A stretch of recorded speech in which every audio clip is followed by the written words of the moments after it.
Bonjour à tous. Merci vraiment de m'avoir invité. Je suis très contente de vous revoir tous là. Je vais essayer d'avoir quelque chose de beaucoup plus pratico-pratique, on va dire, sur ce sujet-là. Le sujet, c'était la rééducation des patients porteurs de BHR, gestion, organisation, risque. Donc, on va vraiment parler du plateau technique. Comment est-ce qu'on gère ce plateau technique de rééducation quand on a un patient qu'on accueille porteur d'une BHR. Alors, si j'ai bien compris, c'est ça.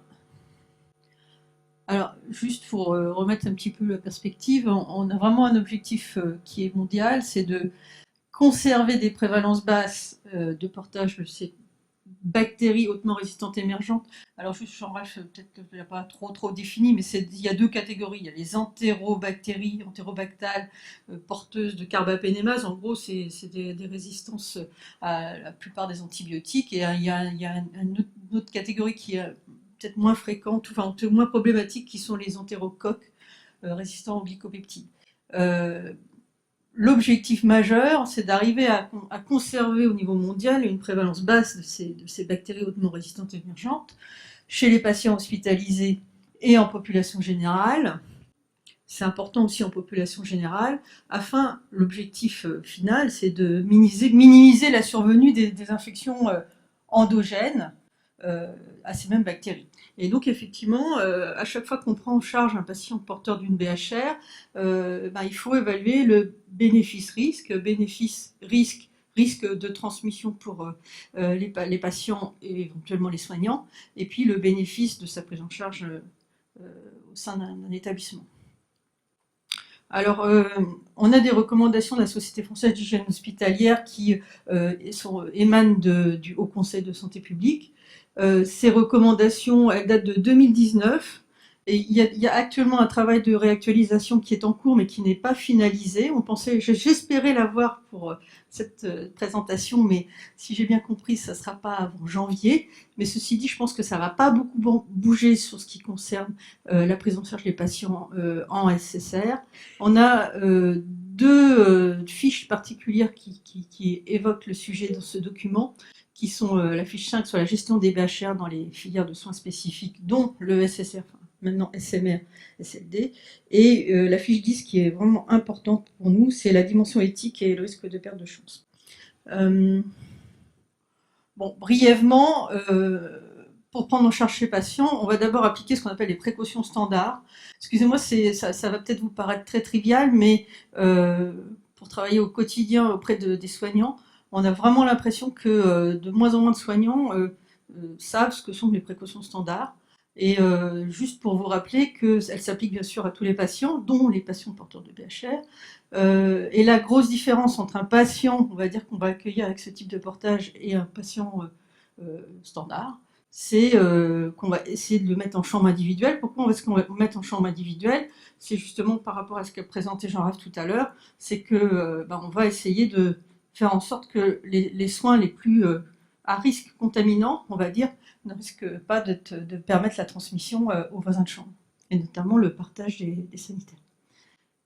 L'hygiène des mains, c'est la même chose. Les gants, on utilise beaucoup de gants à l'hôpital, beaucoup trop sûrement. En tout cas, l'indication, c'est uniquement en cas de risque de contact avec un produit biologique ou sur peau lésée. C'est la même chose pour les patients porteurs de BHR. Et puis, il y a une petite subtilité sur la protection de la tenue qui, à mon avis, serait discutable. Mais en gros, quand un patient est porteur de BHR, on demande à porter une protection de sa tenue professionnelle dès qu'on a un soin direct avec le patient. Euh, Ce qui n'est pas le cas, on va juste prendre cette protection de la tenue en cas de soins bouillants uniquement quand on est en précaution standard. La filière déchets, c'est la même, c'est les DAE. Alors, euh, dans ces recommandations du Haut Conseil, il y a deux recommandations particulières qui sont deux enjeux majeurs, à mon avis, en rééducation, qui sont, la première, c'est la recommandation 48, il est recommandé de ne pas interdire l'accès au plateau technique. C'est la première chose, hein, parce que souvent on nous sollicite, on dit est-ce qu'il faut faire de la rééducation de chambre? Ben non. De ne pas interdire l'accès au plateau technique à l'espace de vie commune d'un patient porteur de BHR. Et le pendant de ça, c'est qu'il va falloir prendre des mesures organisationnelles nécessaires à la maîtrise de la transmission croisée. Et c'est ça qu'on va voir juste après. L'autre chose qui est effectivement important, c'est cette recommandation 77 où il est recommandé d'intégrer les mesures de maîtrise de la diffusion des PMR dans un but de maîtrise collective de la situation et surtout sans nuire à la prise en charge individuelle du patient porteur de BHR en respectant plusieurs choses. Préserver les patients qui sont dits contacts, c'est-à-dire pris en charge par la même équipe, du risque de transmission. Donc ça, c'est évidemment un des enjeux. Garantir une prise en charge adaptée à la pathologie des patients porteurs, sans perte de chance, et ça c'est vraiment quelque chose qui est extrêmement important, et sans mesure excessive ou insuffisante. Vous voyez, c'est vraiment une histoire de balance, quoi. C'est vraiment trouver un équilibre. Et enfin, la dernière chose, ça c'est plutôt pour les directeurs d'hôpital, mais c'est assurer les ressources matérielles et humaines nécessaires dans les unités à l'application de ces recommandations, sans nuire à la prise en charge des autres patients de l'unité ou de l'établissement. Alors, les questions préalables à se poser, il y en a plusieurs. Quel est le contexte de la structure? Est-ce qu'on a auprès de nous une équipe opérationnelle d'hygiène, équipe de prévention du risque infectieux, ou une structure régionale d'appui qui va pouvoir vous aider pour réfléchir à l'organisation de la prise en charge des patients? Quel est le niveau de formation de l'équipe de rééducation à l'hygiène? Alors les rééducateurs, moi je les aime beaucoup parce que je trouve qu'ils sont ils comprennent très bien les enjeux du risque infectieux quand on discute avec eux. Malheureusement, dans leur formation initiale, ils ont assez peu de formation au risque infectieux, ce qui est, à mon avis, dommage, parce que finalement, c'est des populations qui sont assez réceptives au sujet. Quelle est la consommation de produits hydroalcooliques sur le plateau technique? Ça peut être une donnée assez facile à récupérer à partir du moment où on connaît le nombre de patients pris en charge tous les jours. On le rapporte, on calcule la consommation. Ça peut donner aussi une idée de l'utilisation de ces produits. Quelles sont les caractéristiques cliniques du patient? Quel est son niveau de dépendance? Évidemment, Jean-Ralph en a parlé, en fonction du niveau de dépendance de patient, évidemment, le risque va être différent. Quel est son niveau d'information, son niveau de connaissance, et quel est son niveau de compréhension, quelle est son éducation, en quoi il va pouvoir participer aux soins? Ça, c'est extrêmement important aussi. Alors, je vais utiliser des petites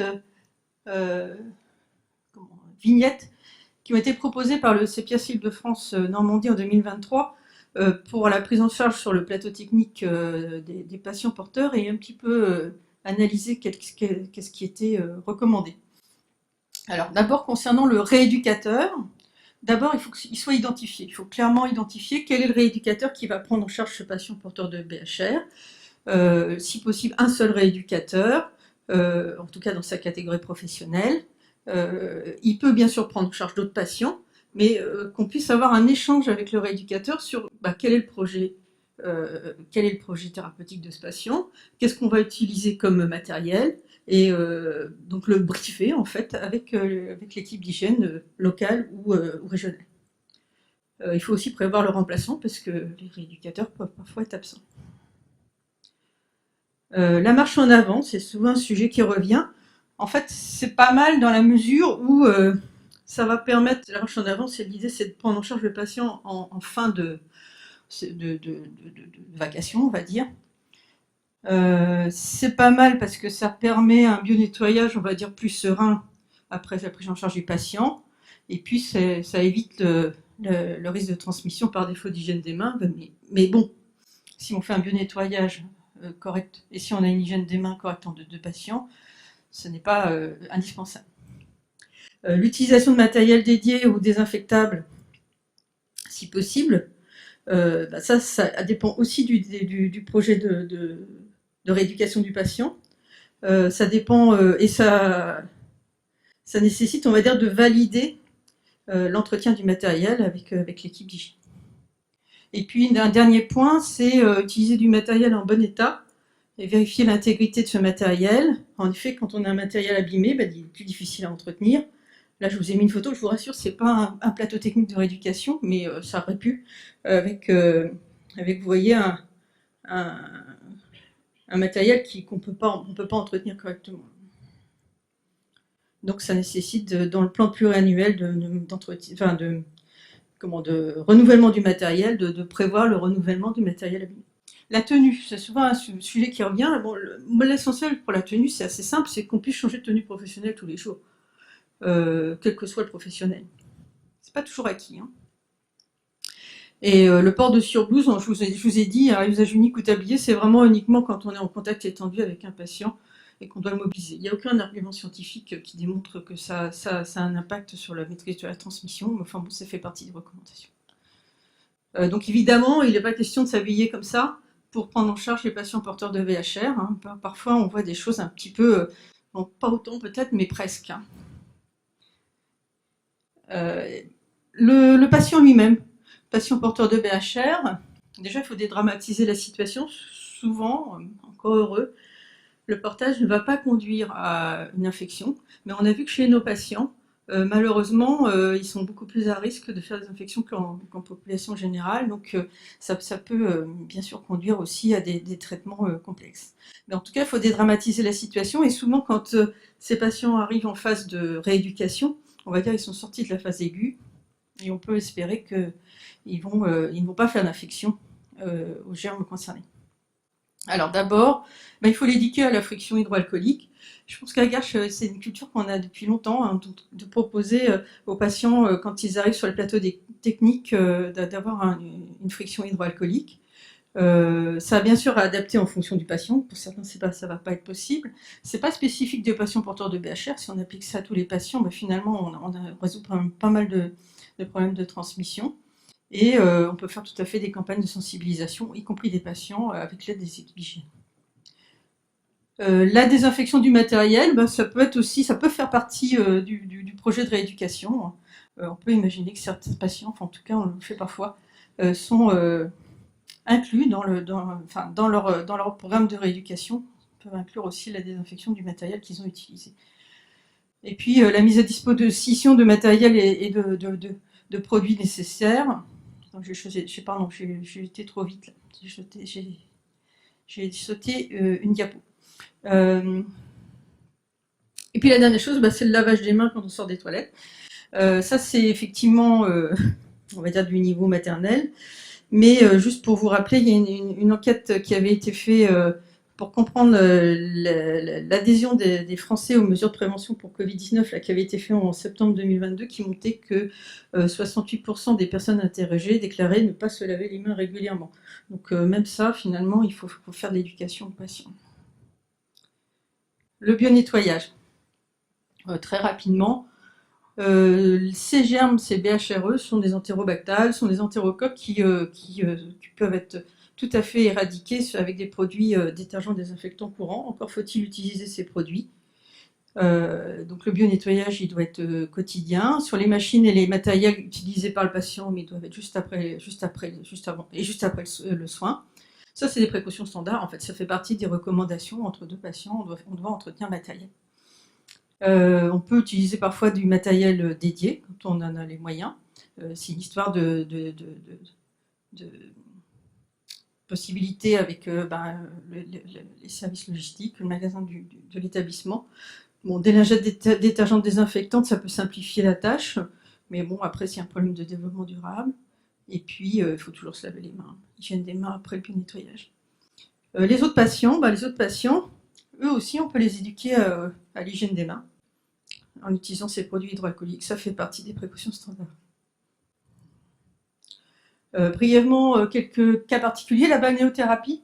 Alors, vous savez qu'elle est contre-indiquée en cas d'incontinence ou de lésion cutanée. Concernant ces patients porteurs de BHR, c'est un petit peu à discuter au cas par cas, en fonction du patient. Peut-être plus facile de rendre ces séances individuelles ou en fin de séance. Pas tellement par rapport au risque lié au bassin, mais plutôt à l'entretien des surfaces annexes. L'ergothérapie, là on va appliquer les recommandations générales. Identifier du matériel dédié facilement nettoyable, c'est souvent ça l'enjeu de l'ergothérapie. Concernant les cuisines thérapeutiques, là aussi, on applique les recommandations standards. Ne pas partager les aliments cuisinés, notamment quand ils sont crus. Et puis, je l'ai mis à l'ergothérapie, mais j'aurais peut-être pas dû. Éviter les soirées pizza où tout le monde se partage la même pizza ou les mêmes cacahuètes. Ou enfin, une petite anecdote à Garches où une fois une cadre m'appelle affolée parce qu'elle me dit oh là là, on avait un patient porteur de BHR, on avait dit bon ben quand il est le soir, il sort pas de sa chambre. Et puis en fait, il y avait le match de foot et tous les autres patients de l'aile étaient venus voir le match de foot dans sa chambre. Donc ça n'avait pas été très efficace, notre recommandation. Donc tout ça, c'est un peu du bon sens en fait.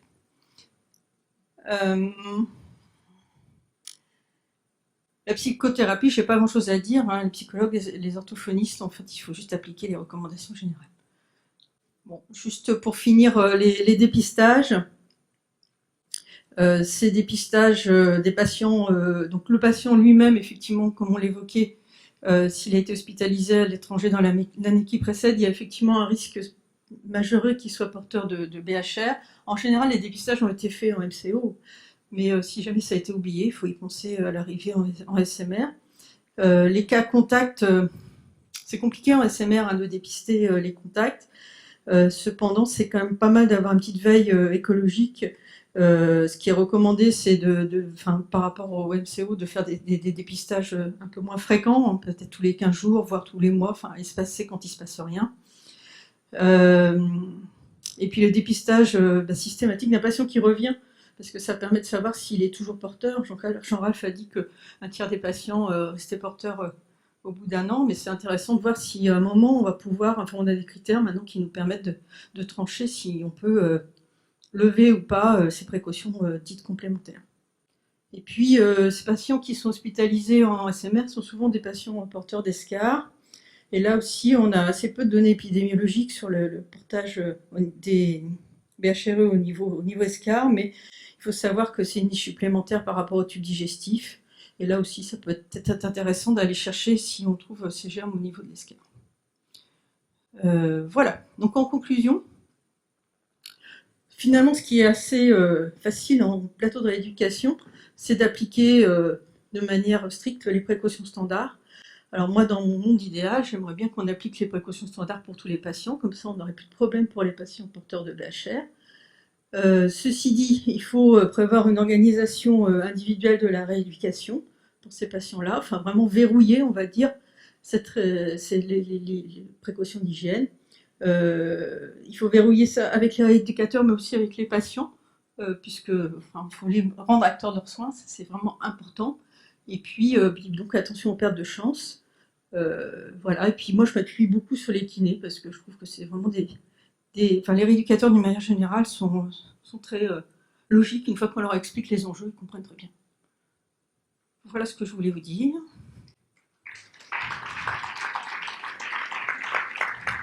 D'ailleurs, je crois que maintenant, on va parler justement du point de vue des rééducateurs. Merci, Christine. Y a-t-il des questions dans la salle? Oui, tout en haut, là-bas.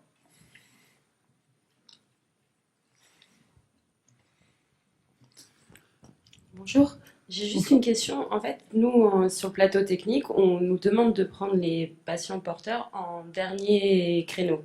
Sauf qu'on est bien d'accord que si on a plusieurs patients porteurs et on est plusieurs à intervenir, on ne peut pas les prendre en dernier créneau à chaque fois. Donc ça ne change rien si on les prend plus tôt dans la journée à partir du moment où on fait bien nos désinfections entre chaque patient. Exactement, c'est ce que je vous disais. L'intérêt, on va dire, de mettre en dernier, c'est que du coup, on a peut-être plus de temps, on est peut-être plus tranquille pour faire l'entretien du plan de travail, etc., quand c'est le dernier, et avoir une hygiène des mains, on ne va pas oublier entre les deux, puisqu'il n'y a personne derrière, quoi. Mais effectivement, si c'est pas possible, bien sûr, ça peut être jouable de le prendre entre deux, mais il faut vraiment être vigilant sur, effectivement, l'entretien juste après le patient, quoi. Mais ça, c'est vrai pour tous les patients.